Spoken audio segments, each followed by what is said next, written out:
Mainit na usap-usapan ngayon sa mundo ng boxing ang pinakabagong social media post ng dating 3 Division World Champion na si John Ariel Cuadro-Alas Casimero sa kanyang simpleng caption na "Ready for the Day". Tila isang malinaw na mensahe na ito na tapos na ang laro at oras na para sa totoong bakbakan na kung saan makakasagupan niya ang kontrobersyal na Mexican fighter na si Luis Nery sa Aichi Sky Expo sa Nagoya, Japan. At ayon sa mga nakita sa huling training footage ni Casimero, kitang-kita ang bilis at bagsik ng kanyang mga kamao na nagpapatunay na hindi siya nagpabaya sa kanyang kampo para sa pagbabalik na ito sa lupain ng mga Hapon.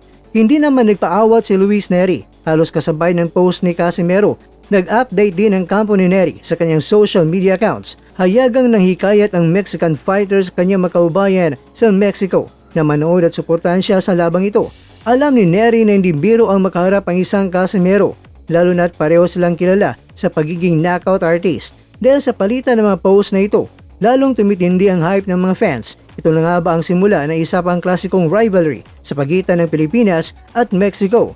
Sa Nagoya, Japan, magkakalaman kung sino nga ba ang tunay na hari sa ibabaw ng lona.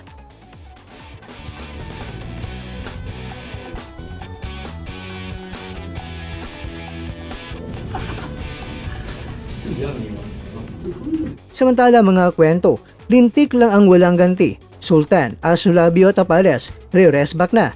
Hindi rin nagpapahuli ang mapambato ng Manny Pacquiao Promotions matapos ang magkakasunod na kabiguan. Tila nag-aapoy ang pagnanais sina Jonas Sultan, Vincent Asolabio at Marlon Tapales na makabangon. Sina Sultan at Asolabio ay parehong lumasap ng pagkatalo sa kamay ng Hapon na si Katsuma Akitsugi, habang itong si Tapales naman ay nagmula sa masakit na pagkatalo matapos yumuko kay Yukinori Uguni na sumuko sa tindi ng bakbakan noon ni Casimero.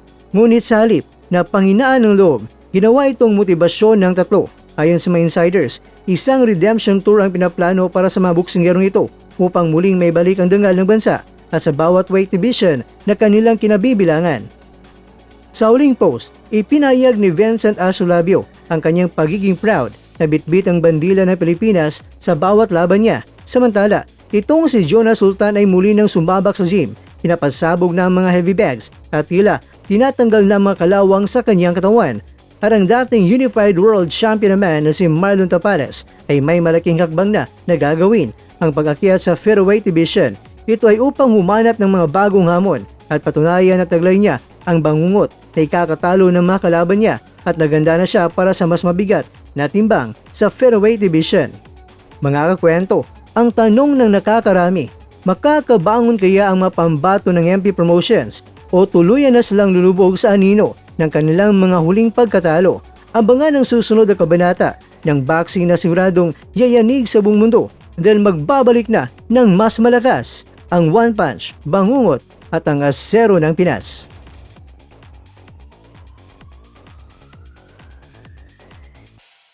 Sa bawat suntok, may pangarap. Sa bawat... Mga kakwento, hanggang dito na lang muna ang ating kwentuhan. Huwag kalimutan na mag-like, share at subscribe.